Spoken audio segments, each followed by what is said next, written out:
This is the story of the Mooncake Festival. Enjoy! Chubby cat. Long time ago, there was a very beautiful girl. She had a husband that is very good at archery. At that time, there was 10 sons and it was very hot.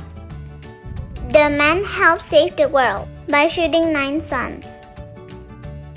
Everybody was so happy, so he was given a gift. If anyone ate the gift, they can live forever. The man gave the gift to his wife.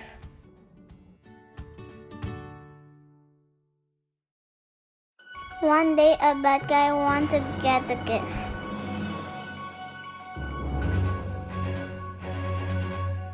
The woman ate the gift, so nobody will take it. Then she flew to the moon and lived forever.